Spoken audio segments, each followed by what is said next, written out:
to our city council meeting tonight. Public notice has been given that the Washington City Council will hold a public electronic regular meeting on Wednesday, March 13th, 2024 at 6 p.m. hosted here at Washington City offices located 111 North, 100 East in Washington. The meeting also will be broadcast via YouTube live, linked online at washingtoncity.org/meetings, and those are available at any time, and they're easy to find. I'd like to excuse our good mayor tonight that is on vacation, as well as Councilwoman Kimberly Casperson. That's also will not be with us here tonight. The invocation tonight will be given by Rabbi Helen Ehrbinder from the Beit Chavarim Jewish Congregation of Greater Zion. Okay, Shalom. I'm Rabbi Helene Ehrbinder. My French name and other name is, it's okay. Beit Chavarim Jewish Community of Greater Zion, the past president of the St. George Interfaith Council, and a member of the Utah Advisory Committee to the United States Commissioners of Civil Rights. On behalf of the St. George Interfaith Council, thank you for the honor of offering prayers to the Washington City Council. Our faith community prays for the health and safety of government officials, law enforcement, firefighters, first responders, military and veterans, and their families, and all the people of the state and country. Today, the world appears to be in turmoil, and therefore my prayer will be one of shalom, of peace. May we see the day when war and bloodshed cease, when a great peace will embrace the whole world. The nation will not threaten nation, and humanity will not again know war. For all who live on earth shall realize we have not come into being to hate or destroy. We have come into being to praise, to labor, and to love. Compassionate God, bless the leaders of all nations with the power of compassion. Fulfill the promise conveyed in Scripture. I will bring peace to the land, and you shall lie down, and no one shall terrify you. I will rid the land of vicious beasts, and it shall not be ravaged by war. Let love and justice flow like a mighty stream. Let peace fill the earth as the waters fill the sea. Aseh shalom bin Ramah. Huya say shalom, Aleinu v'al kol Yisrael, v'al kol Yoshavi, Tel Aviv, v'yimru, and let us all say Amen. Amen. And thank you again. And I don't know who the secretary is there. Okay, I guess it's you. Thank you so much for being here. Appreciate that beautiful prayer. Thank you. The Pledge of Allegiance tonight will be led by Washington City longtime resident John Olson.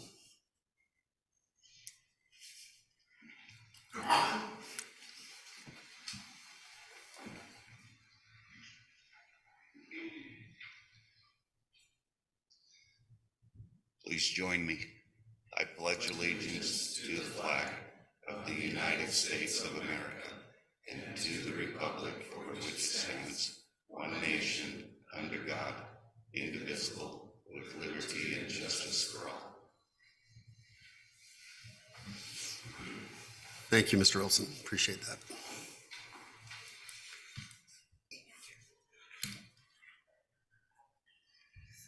Just want to mention that we do not have need to go to closed session tonight. I'm looking for an approval of the agenda, council, if somebody'd like to make that motion. Mayor Pro Tem, I will make that motion to approve the agenda for March 13th, 2024. Thank you. Motion by Councilman Coates. Second.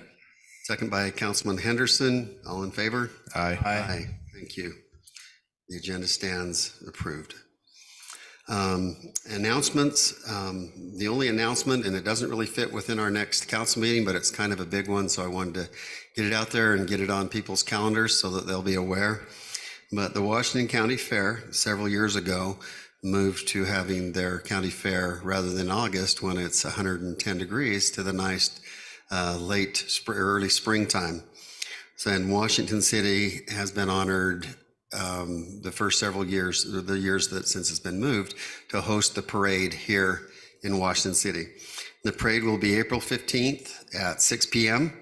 and the route will come down 300 East and across Telegraph and up Main Street, the route that we've had in years past, and the commissioners will have a program on the steps of the old school or the historical building at 5:30 for anyone that would like to be there and be a part of that ribbon cutting ceremony. Then the county fair will start on April 16th, and it'll run to the 20th. There's several concerts this year of big name performers.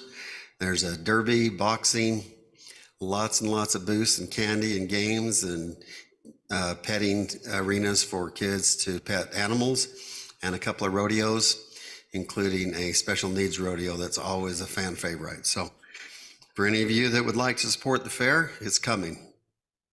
Thank you. Council, is there any declarations of abstentions or conflicts on tonight's agenda? No, thank you. Okay, agenda item number 4 is our consent agenda. Council, anyone like to make a motion on that? I'll make a motion we approve the consent agenda for the approval of the minutes for February 2028 and the board audit report for February of 2024. Thank you, Councilman Coates. Second? Second, Councilman Hendry, or Councilman Belliston. Thank you. All in favor? Aye, thank you. We do have a couple of public hearings tonight.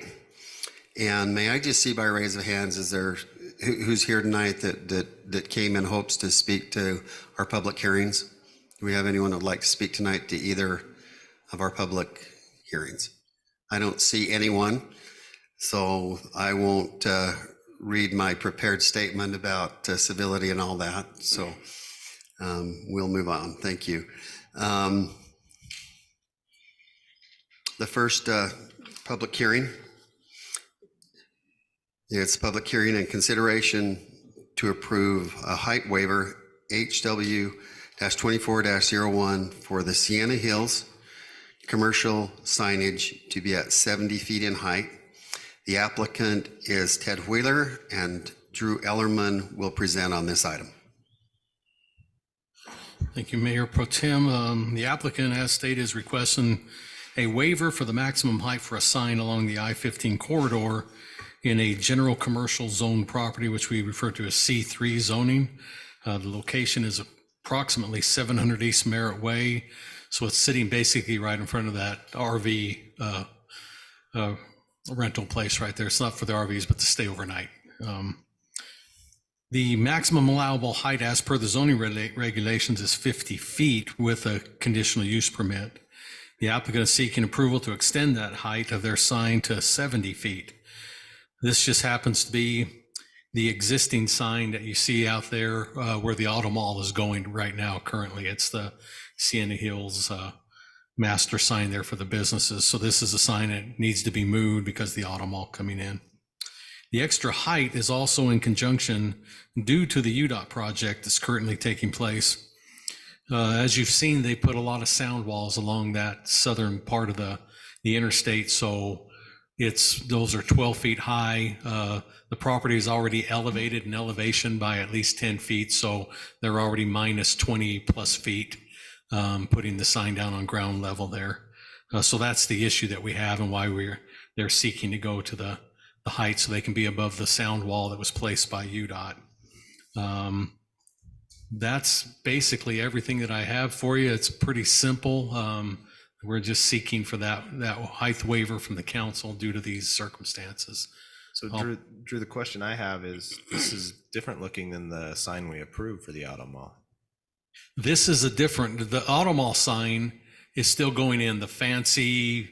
So this is the This is the sign that exists that they have to move to put the new Auto Mall sign itself in, because Sitla still owns this sign and had promised, and they have contracts with these people that are on it, so they can't just take the sign off and be done. But that's what we were told. We were told that we were going to get the one sign, I thought. You're still getting the new one. No, I just thought it was replacing it. Maybe I misunderstood. I just remember. I thought that we were taking down this sign and putting up the new one. That was my understanding. But Okay. my memory, I'm not saying because we've kind of talked. I appreciate that. go ahead. I think we've always intended, it's always been intended to move this sign. And we've been working with them for, I would say, years. Isn't an exaggeration to try to find an appropriate spot for it. Okay, then I must have misheard. I thought that, I heard that we were taking it down. I assumed it was going down, but that sounds like we were just relocating it. Is it located, so remind me, you just said it's going to I'm gonna call it, it's the west, but Yeah, I'll try to pull up and give you as close as I can get to where it's probably going to go.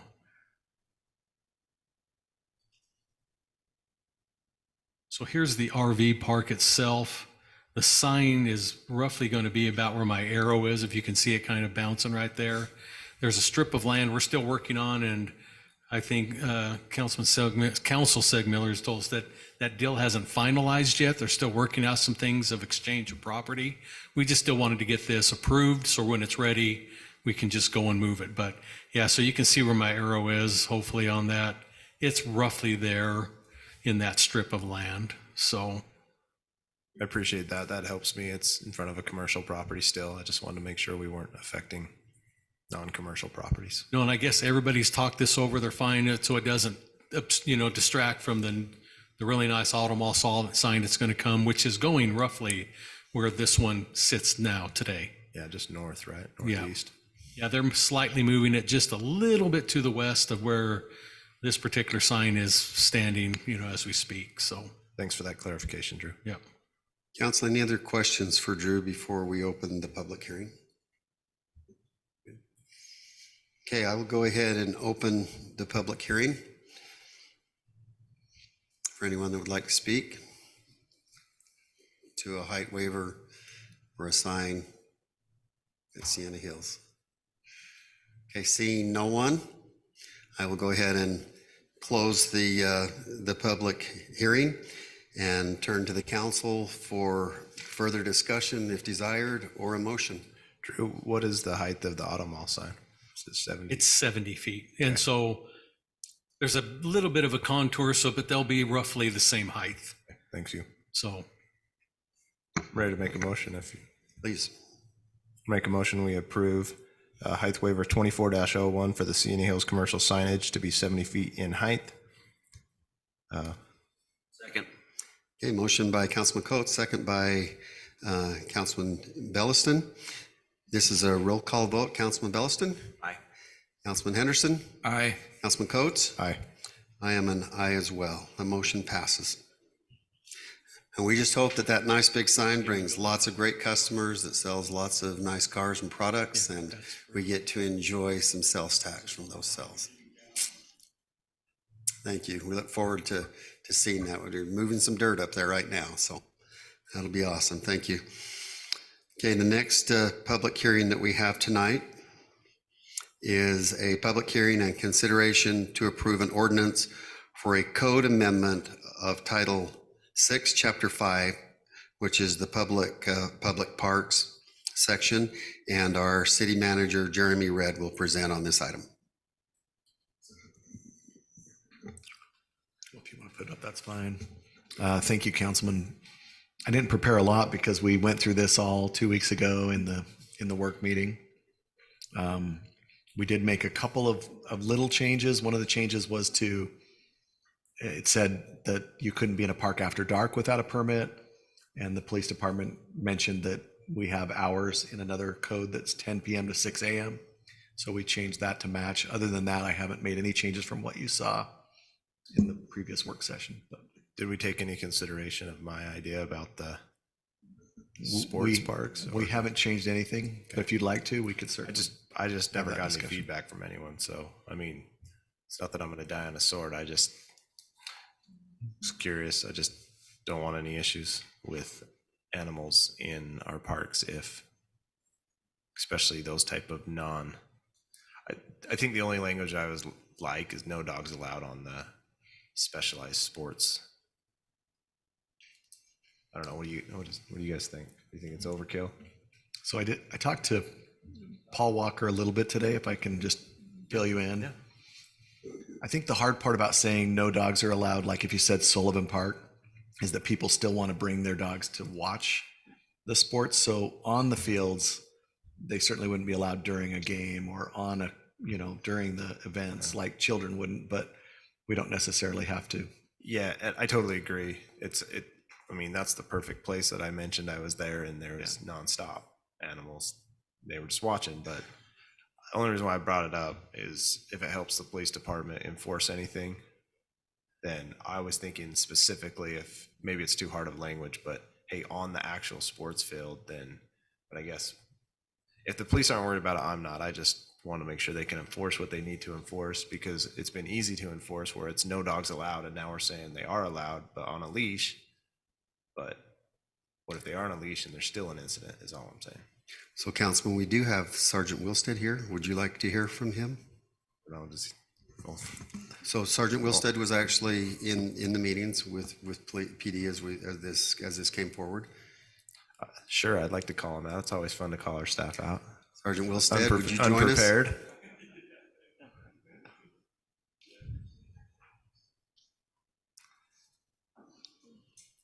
So Sergeant Wilstead, do you understand what I'm saying? Like, Yeah, so the wordage, is it is the leash 6 feet? Did we put a limit on the leash? Okay. 6 feet. So as far as the police department and as far as enforcing it, I mean, as long as we have a clear cut understanding of what the citizens, what the council wants us to enforce, we can move forward with that. With the 6 feet, it's pretty easy to determine. We're not letting them run around on those long lines and. okay, and then we don't have any concern with pet waste, because now are we going to have to put pet waste stations throughout our parks to accommodate any of that? We will. Yeah, we've included that in the budget for this upcoming year. You see that it does say the person in control of the dog is responsible for removal of the animal's waste. So we'll put up waste areas. That I hope it helps. Right now, where we don't allow dogs and people come if they don't have their own bag, we don't provide them because they're not supposed to be there. So I hope if we provide bags that people will use them. I think it does. Like when I take my dogs on the trail, I like that we have them randomly, because I never know when they're gonna, Okay, well, as long as everyone's good, that was just my concern, but I'm good. Council, Okay. any other questions for Sergeant Wilstead? Thank you, Sergeant. Appreciate you.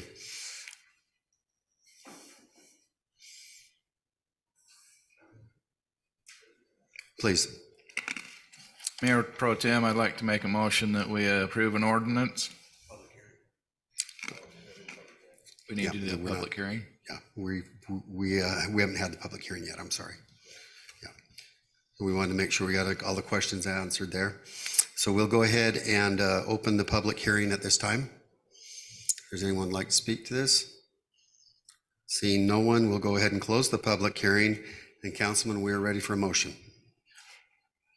I'd like to make a motion that we approve an ordinance for a code amendment of Title V, Chapter 6, Public Parks, as has been presented. Councilman, I'm just going to correct one thing. It was Title 6, Chapter 5. I don't know how important that is. Title 6, Chapter 5, Public Parks. Thank you, sir. This says Title 5, Chapter 6. Oh, I've got one that's backwards. Which one is it? We got to get that. Also, just for the record, there was a written email towards a public hearing that was taken in on that. Yeah. And we did read it. We read it. Okay. So it is Title 6, Chapter 5. Okay, motion by Councilman Henderson. Do we have a second? Second by Councilman Belliston. And a roll call vote starting with you, Councilman Henderson. Aye. Coates? Aye. I'm an aye, and Councilman Belliston. Aye. Thank you. That stands approved. Our next item is an ordinance, which we'll be discussing the continuation of a consideration to approve an ordinance for zone change C-23-13 from open space to PUDR located approximately Highland Parkway and Vineyard Road. And if you remember, the applicant is Tate Murphy, and there's no need to present on this because the applicant has requested that we table this item until our March 27th council meeting. So my only thing is, are we allowing one more table and that's it? So there's no law that says you can't table it again. the more we table things, the more murky we think it becomes for the public to follow an issue. And so just if you're willing to table it again, just make sure that we're clear for the public to know. I don't have a problem tabling because sometimes 2 weeks is hard to get the maps updated, but I don't want it to drag on for multiple months. So Yeah, I'll just add on to that. They have another item coming to council 2 weeks from tonight as well. So they were a little bit behind on this. So that's why they said, hey, let's take a little time. Then we only have to come down one time. We'll make sure everything's right. And they have another item. So if that helps you, it's not, they'll no, I be didn't. ready. It's only been 2 weeks. I just wanted to make sure it didn't go on for months and months. So Yeah, they'll be ready. with that, I'll make a motion that we table item 6A until the next meeting, which is March 27th. 27th. Thank you. Motion by Councilman Coates, second. Second. Second by Councilman Belliston. This is going to be a roll call motion as well. Councilman Coates? Aye. I'm an aye. Councilman Belliston? Aye. And Councilman Henderson? Aye. Okay, that stands approved as well. Thank you.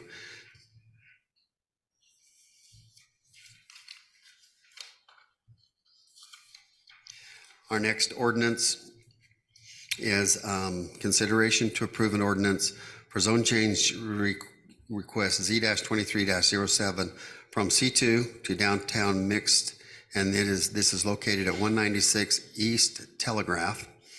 The applicant is Carol Bear, and our city planner, Eldon Gibb, will present on this item. Thank you, Mayor Pro Tem, Council. The project is proposing one two-story building with a total square footage of 5,948 square feet. The first floor is 3,058 square feet and will be used by Southern Utah University Head Start program, which is an established preschool in the area. The second floor is 2,890 square feet and will be used as business/office space. The proposal incorporates a 5-foot setback off the Telegraph property line, creating a walkable environment. The exterior finishes, building layout, landscaping, and overall design is adequate and will be an improvement to the downtown area. The applicant has met with staff and design consultants to review, revise, and implement the purpose of the downtown mixed-use zone, which will be a benefit to the community. The applicant is proposing 23 parking spaces. The business/office space requires 12 parking stalls, leaving 11 parking spaces for the preschool, which is adequate to accommodate this use. Staff has no concern with the parking layout. The surrounding zoning to this proposed development is C2 to the north, east, south, and west, along with R16 to the west. The general plan is historic downtown commercial, which supports the proposed downtown mixed-use zoning designation. The Planning Commission reviewed this request on March 6, 2024, and unanimously recommended approval of Z-23-07 for the proposed zone change from the current C2 to the proposed downtown mixed-use zoning designation. And that was based on the following findings and conditions seen in staff report. And I'm happy to answer any questions you may have at this time. Council, any questions for Eldon? You know, SU Head Start was in our amusement hall, the old gym, for a lot of years. And they've been working since that time to build a building. And I was actually pleased to see that they were able to stay close to our downtown, because it's fun to see those kids on their field trips. And there's a lot of things that go on at Veterans Park with the Cotton Days celebration and the county fair and stuff. I was happy to see that they could stay close. So I know that we've worked really hard on this. The staff has worked hard. SUU is a great partner, and I'm happy that it's to this point. So any other questions for Eldon at all? Just a quick question, Eldon, on the where the 4 tenant spaces are. There's just the one bathroom that's up there. They're all gonna have internal, I assume they're all gonna have to have internal bathrooms, right? Whatever code dictates. I know they're required to have same accessibility on the lower floor to upper floor, and we'll meet those code requirements. Okay.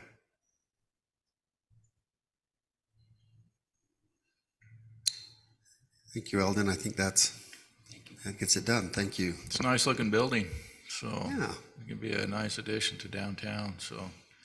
I do miss the old Rent-A video where we used to go get videos when we were kids, but Hey, who knows? Someone may Progress. rent one of the office spaces and bring back the old hey. VCRs. And They got creative with that naming. I like that. Rent a video.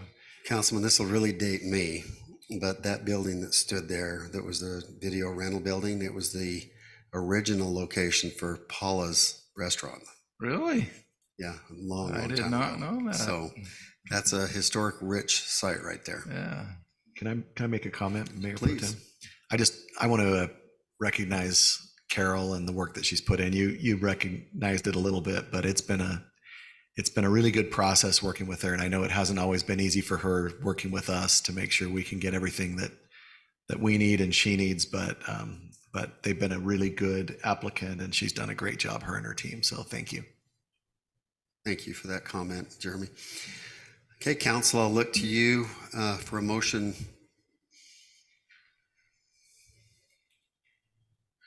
Mayor Pro Tem, I'll make a motion that we approve an ordinance for a zone change Z-23-07 from C2 to downtown mixed, located at 196 East Telegraph Street. Thank you, Councilman Henderson with the motion and Councilman Coates with the second. We'll do a roll call on this as well, and I'll start that off. I will vote aye on that. Councilman Belliston? Aye. Councilman Henderson? Aye. And Councilman Coates. Aye. That's good news for some children to have a great place to come. Thank you for heading that up. We look forward to a building and some beautiful little smiles down there. Thank you. Appreciate that. Okay, council, we are, number 7 is a preliminary plat amendment. This is a consideration to amend the conditions of approval for the Desert Ridge Estates preliminary plat located at Desert Cactus Drive and Florence Drive. The applicant is Sunwood Homes, and our city planner Eldon Gibb will present on this item as well. Attached in the packet is the original staff report for the preliminary plat for Desert Ridge Estates subdivision, phase 1 and 2. And City Council approved this pre-plat on September 13th of 2023 with added conditions 19 through 24. The applicant has since added phases to the project, which staff supports. However, the applicant is asking to amend condition 22, which states, and I'll do my air quotations here, that a restriction on the final plat that if phase 2 is disturbed by any means, then all the hillside walls and landscaping between lots 215 through 234 be completed prior to final plat. And that's end of quote. With the new phasing plan, the applicant would like to discuss condition 22 and ask City Council to allow the hillside improvements, such as the hillside walls and landscaping improvements, be completed in each respective phase rather than upon first point of contact. And with this condition being added by council, staff is unable to make this determination and ask City Council to either amend the condition or deny the request, however council sees fit. And I'm ready to answer any questions you may have at this time. Thank you, Eldon. Any questions for Eldon regarding this request?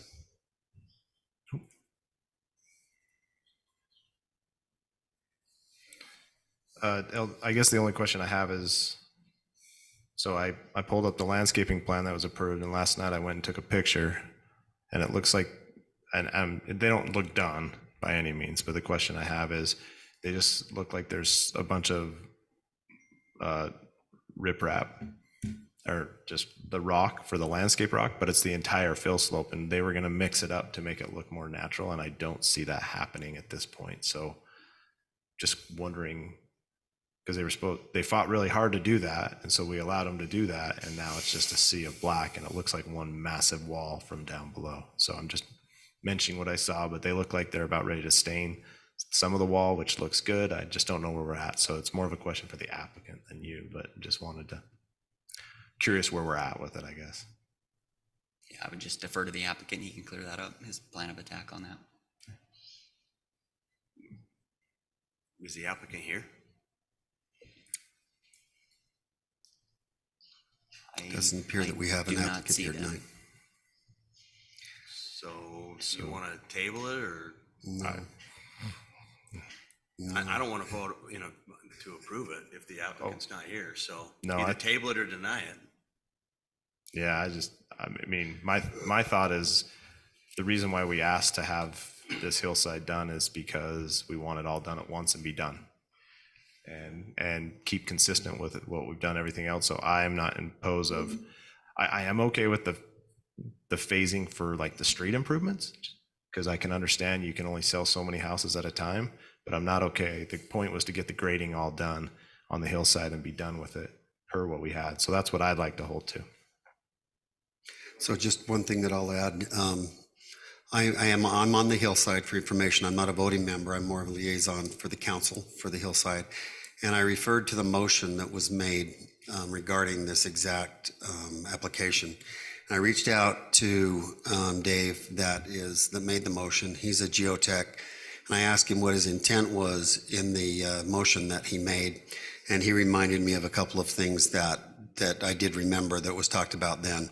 But the big concern that I have is that we want it done all at once so that it'll get done, because there's no guarantees how long phasing will take, or the time limit. It's hard to put a time limit on it and things like that, and requiring bonds is cumbersome. So I'm very much in favor of denying the request is where I'm at, council, just so you know. So I'm happy to make a motion that we deny the preliminary plat revision located at Desert Cactus Drive and Florence Drive. Thank you, Councilman Belliston. Do we have a second? So I'd like to second it, but I just want to make sure we reaffirm that all the conditions that were approved get addressed, landscaping, staining, all those things, as we move through the remainder of the project. So I will second that. Thank you. Okay, we'll go ahead and start with Councilman Belliston. Mayor Pro Tem, could I just ask Oh, for I apologize, yes. clarification on that, on the back block wall? Are you okay with the same coloring on Solus? Yeah. If they were to color that same color, that's what I was thinking. Just wanted to clarify that. Yeah, I just want to make sure, like, again, when I look down at Sullivan Soccer Park, it looks like a giant wall. So when I drove up there, I saw that it wasn't a giant wall because it's a 2-to-1 slope with just the basalt rock. It just wasn't what was presented to us and we approved on the landscaping plan, which they fought for. So I just want to make sure we're getting what we said, because I think that makes sense to make it more natural looking.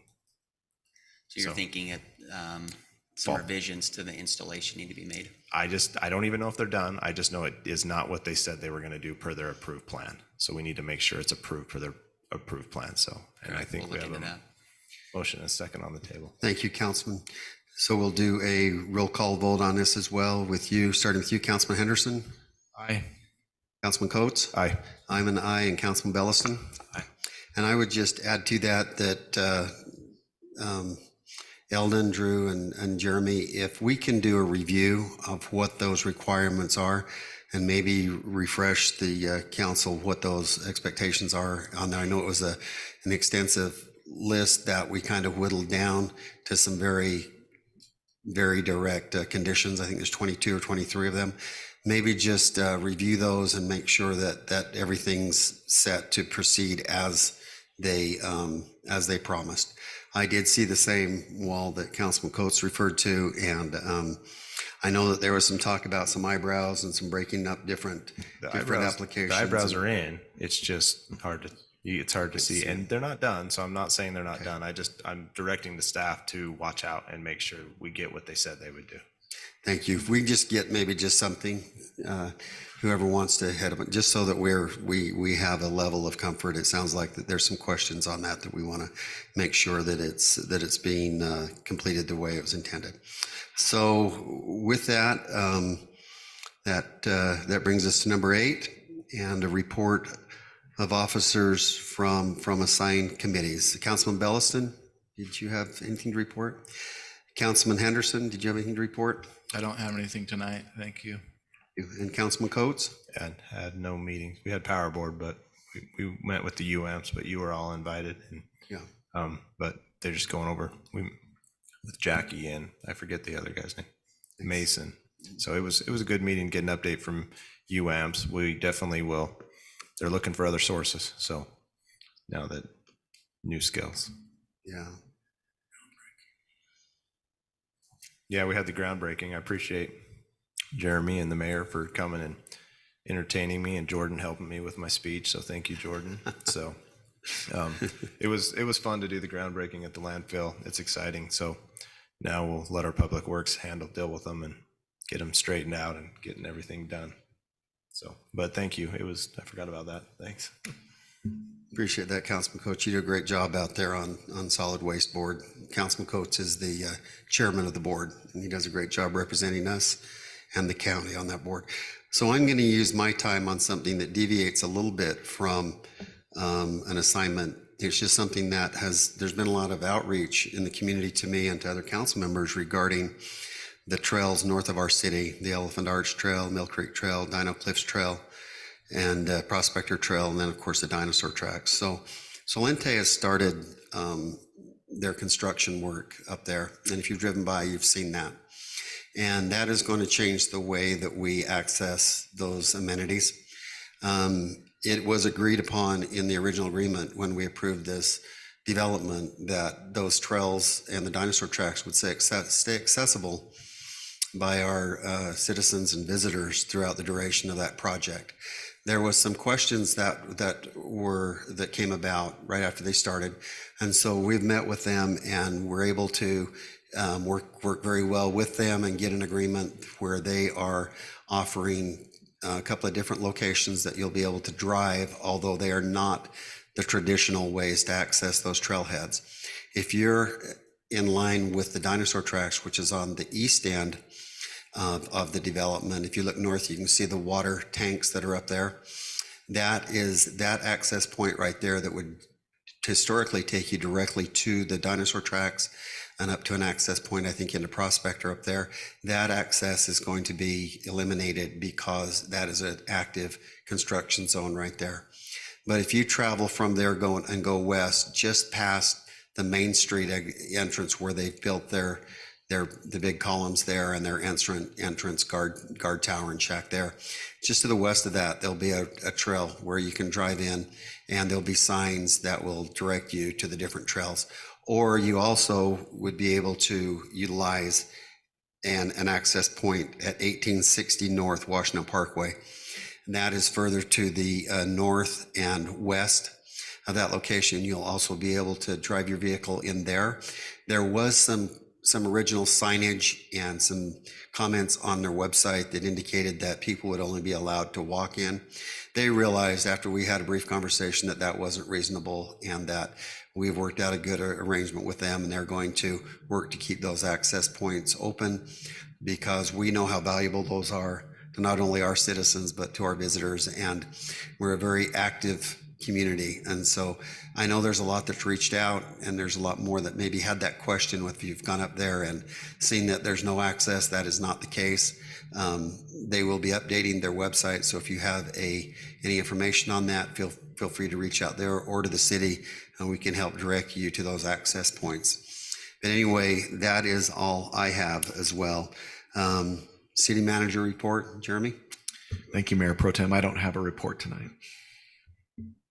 And we have no need for a closed session, so unless what do you got? Just making fun of Dick and Lori because they're mad at Jeremy for no report. I mean, they seriously sit here all night to hear your report. Jeremy, give them something.